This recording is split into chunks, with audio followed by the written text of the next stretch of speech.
Today, we will be interviewing Mike Limon, Executive Director of the Orange County Educational Arts Academy, as we discuss K-8 education, the charter school's two-way bilingual language immersion program, and its impact on the community. And finally, we're committed to bringing you the news, views, and info to go on this special episode of the Report Roundtable Discussion. I'm Amanda Mendoza. And I'm Jorge Flores. As you can see, we're continuing to practice social distancing and are going to conduct our episodes via Zoom for the foreseeable future. Although we cannot be together in person, we invite you all to continue to be part of the discussion. Follow us on Twitter at The Report CSUF or on our Titan TV Instagram, Titan TV CSUF, to keep in touch with us and view our new content. Welcome, Mike. Can you please introduce yourself and tell us more about OCEAA? Sure. So my name is Mike Limon. I'm the Executive Director for Orange County Educational Arts Academy, also known as OCEAA. We're a TK through 8th grade public charter school headquartered here in downtown Santa Ana. We are serving 617 students in a dual immersion English-Spanish program. And I graduated from Cal State Fullerton in 2010, so go Titans. I'm a big advocate of the Latino Business Student Association there and the Finance Association. And I'm on the board of the California Hispanic Chambers of Commerce as the Southern Region Chair.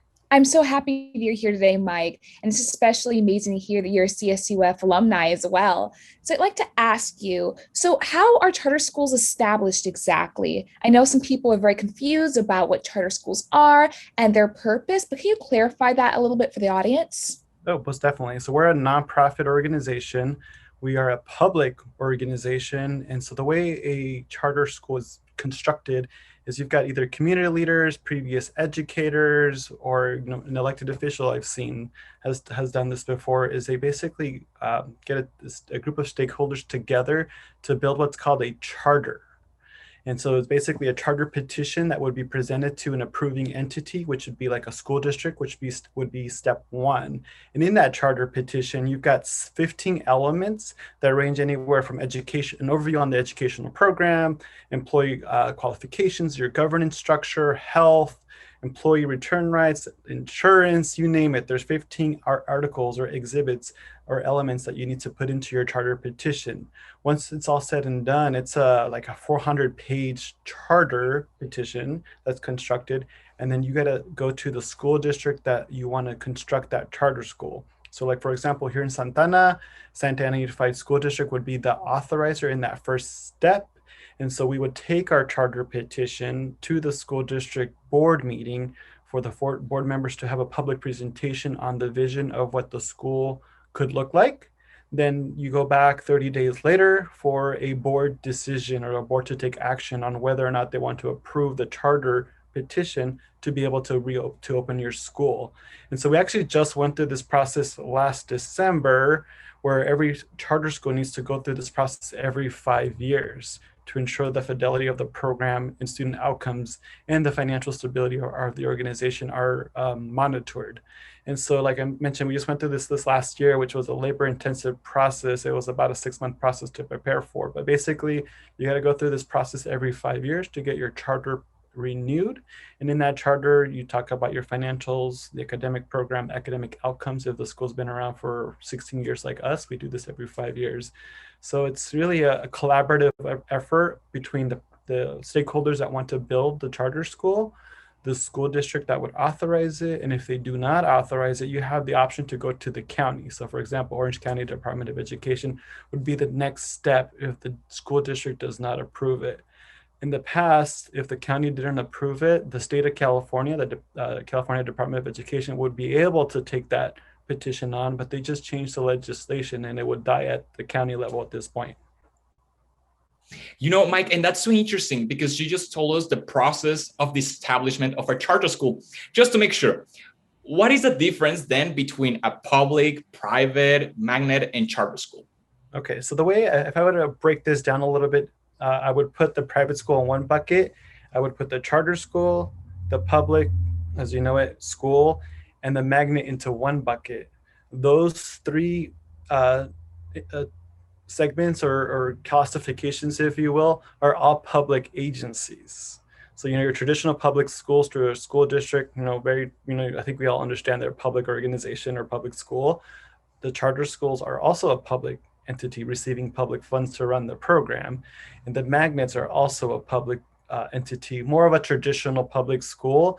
But, from my understanding, since I haven't run a magnet program, is they get additional funding as they have unique programs, such as McPherson out of Orange. They've got a STEM-based program. So they get specific funding to be able to have unique programs that run at magnets. So the three public entities have different structures with enrollment, which we'll talk about, I think, in a couple of minutes. And so that also has a couple of differences with respect to enrollment at each of these schools. And then your private schools, if you go back to that bucket, that's, more of a traditional, choice for parents to make if they want to send their schools to a specific school with a specific mindset or culture or programming, like Catholic schools is an example, right? Where it's a parent paid tuition to enroll your kids there. And then the other three are all free programming to parents based on, their choice.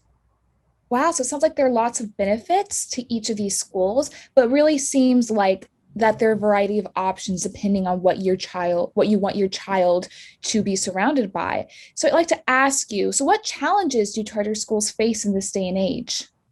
Well, several. We'll talk about the politics behind being a charter school, right? You've got the large teacher unions like CTA, right, that, advocate for, traditional public schools and then anti-charter school, right? And so that's a big challenge for us that we face, is really just educating the community on the type of programming, the way the funding is managed, the way the funding is received, and then the enrollment and how that's managed as well.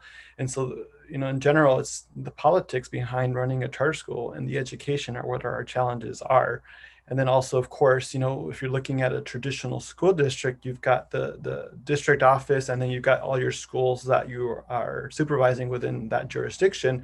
So you've got several teams that are dedicated with developing curriculum, supporting with attendance, transportation, nutritional services, and you name it, the list goes on. Whereas a charter school, we operate as our own micro version of a school district because we are accountable to the same standards that the school districts are expected to follow: nutritional services, compliance, budgeting, everything that a school district generally does.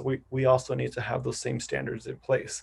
And so we've got our own board of directors that meets monthly, where we staff will propose and recommend different things like, either budget, increase the budget, decrease the budget, big projects like construction, any issues with litigation, things like that. So we've got our own board of directors that we are accountable to ensure the fidelity of the program and the budget is in place.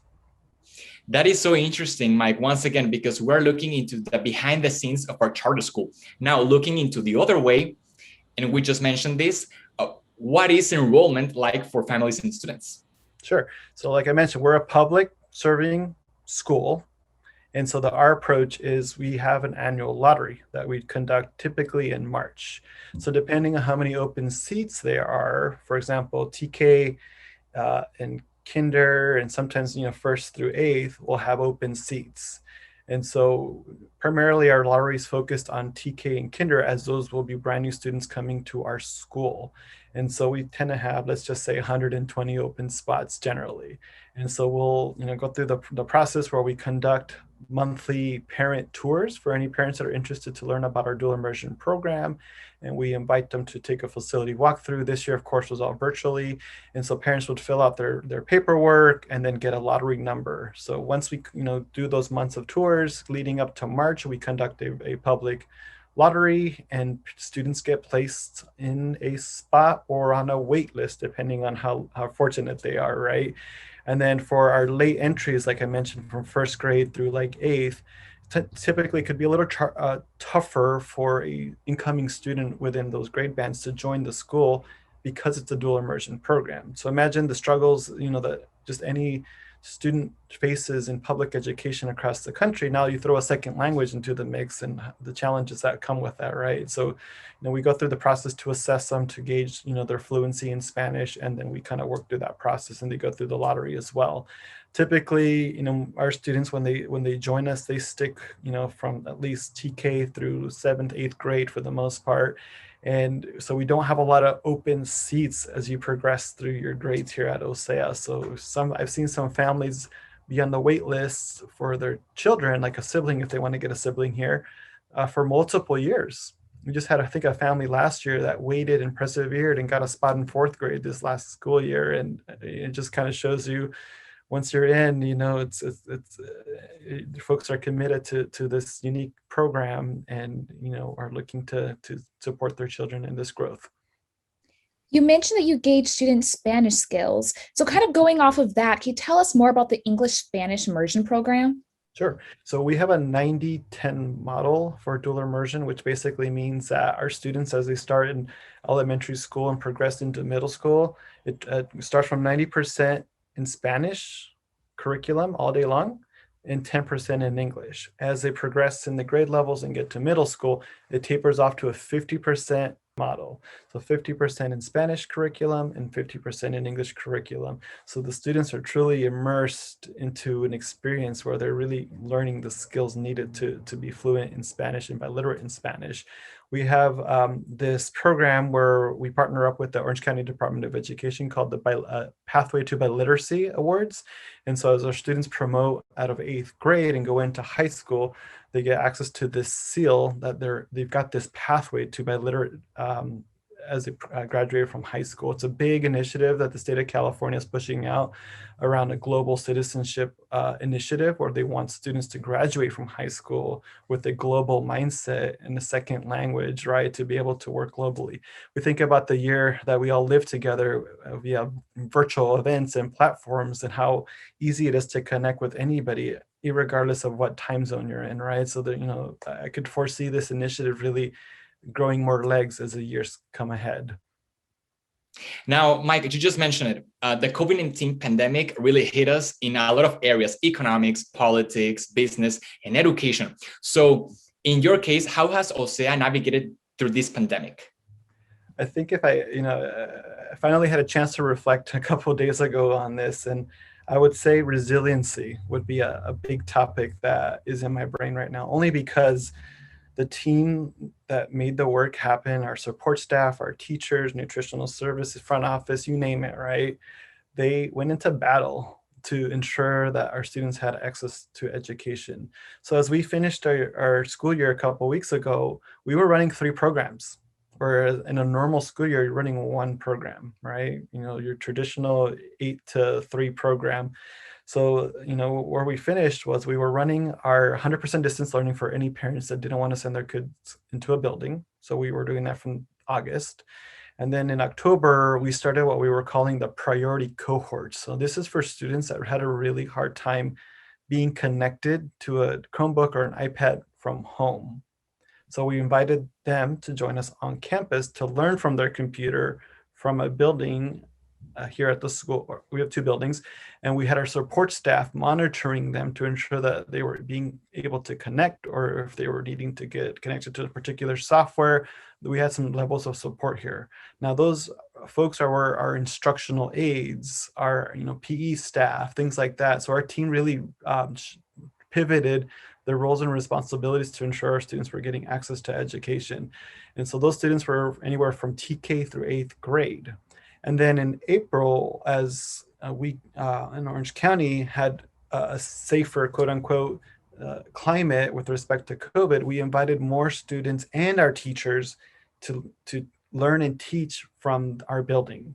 And so we were calling those our A-B cohorts, where our students were coming on campus twice a week, learning from their teacher in person versus behind a computer screen from either their home or our building.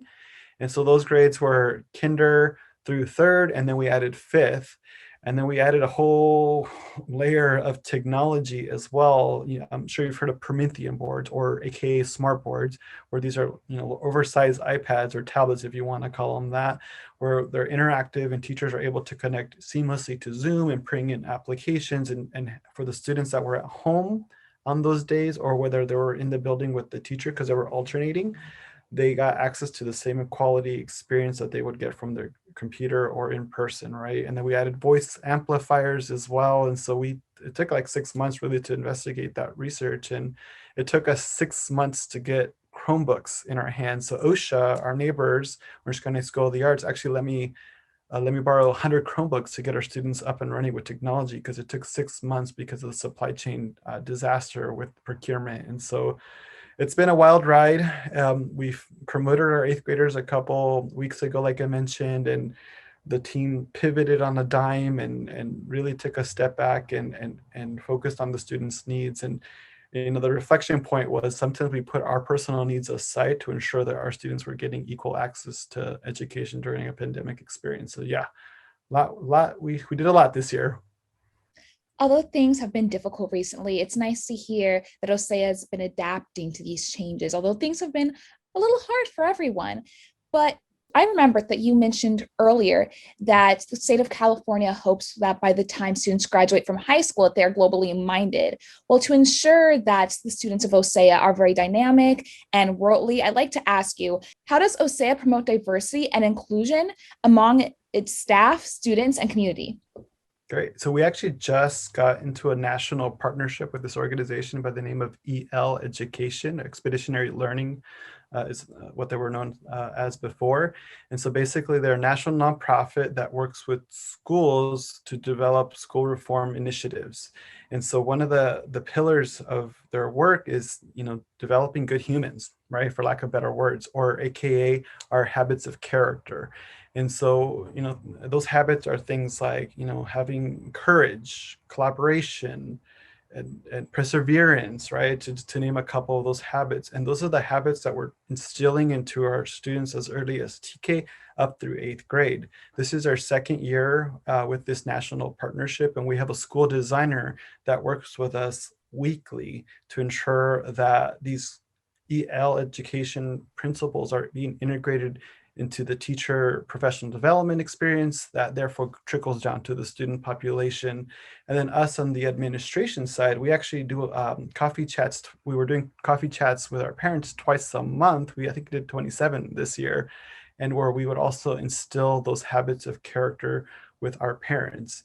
This last year, looking at the beginning of March of last year, and then if you reflect at this point, the nation has been in turmoil, right? With the protests and the riots and the civil rights, challenges as well. And so we, definitely continue to partner up with EL Education during those months to ensure that we had a consistent stance with some of these critical issues. And we have a commitment to diversity and inclusion here at OCEAA to support our students.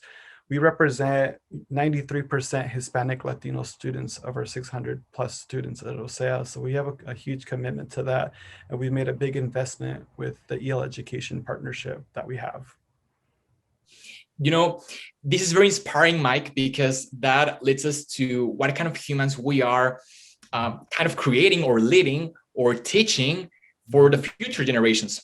And I'm sure that your role as executive director, you have had a great experience. So what are some of your favorite aspects about your role with the school? I think honestly, this was pre-pandemic though. One example is one of my favorite parts of this position was the arrival in the mornings at 7:30 in the morning, where our parents were pulling up and students were getting out of the car, and just that relationship building and getting to know people's stories, right? And hearing the diversity that's among us at our school. We've got low income. We've got 70% of our families that qualify for free or reduced meals, right? So there's the low income community. You've got folks that do urban planning here. There's parents that do advocacy for low income communities, and so just to hear the stories about where our parents are coming from.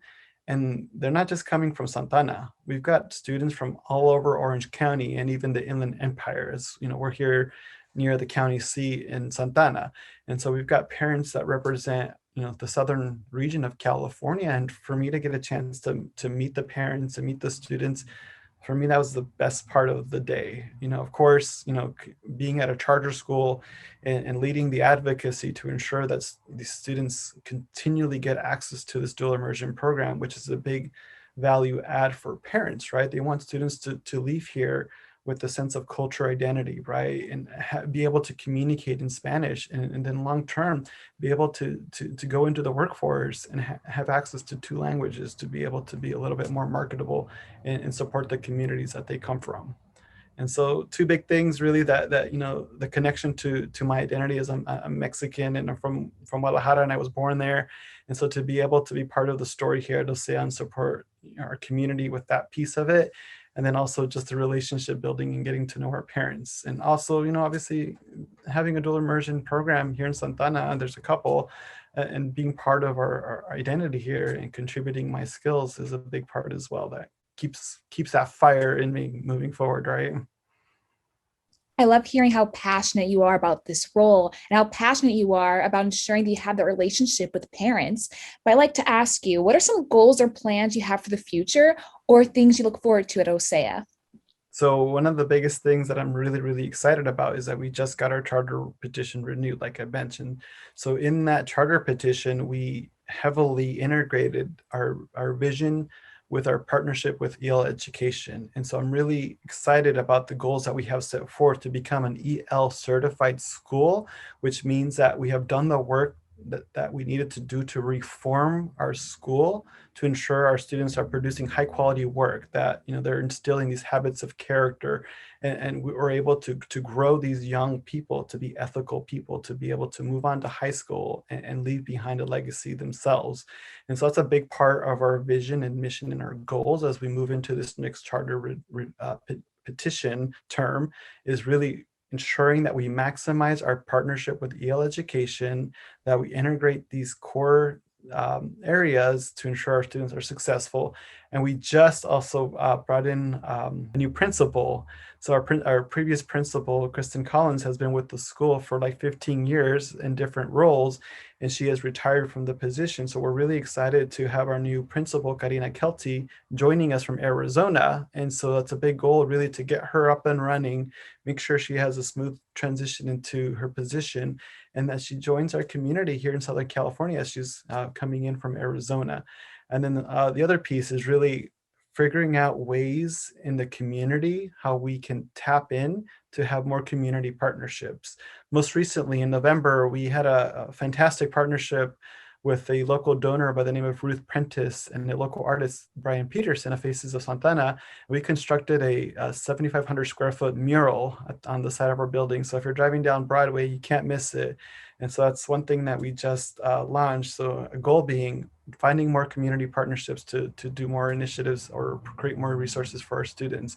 We will be in July doing another mural in our playground. And so we're going to renovate our playground with the similar concepts that we have on our mural on the exterior of the building. And so that'll be coming in July.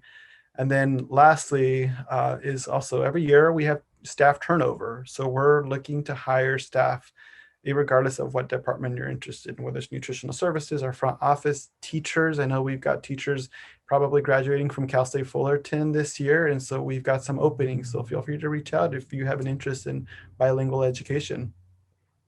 Mike, surely we've learned a lot about OCEAA, about charter schools, and the plans that you have for the future. Is there anything else that you would like to share? Maybe some social media handles for our audience to have more information about what you do? Sure. So I'll direct you to Instagram or our website. Our website is ocea.org. You can find a bunch of information on our program, some of the community work that we do, some of our core values, our habits of character, things like that. And we're really, really, really active on Instagram. So our Instagram handle is at OCEAA, OCEAA _Santana. Look for us there. We're constantly posting community-based events. We've been doing food truck fundraisers in front of the mural now, and it seems to be a popular program or project now. So we might do one in the summer. So feel free to join us if you see one that's publicized. Excellent, Mike. Well, with that, that's all the time that we have for today on this summer edition, the report on Roundtable Discussion. Mike, thank you so much for joining us today. We appreciate having you here. Have a safe summer, everyone, and stay tuned for more news, views, and info to go. I'm Jorge Flores. And I'm Amanda Mendoza. As always, stay fresh, Fullerton.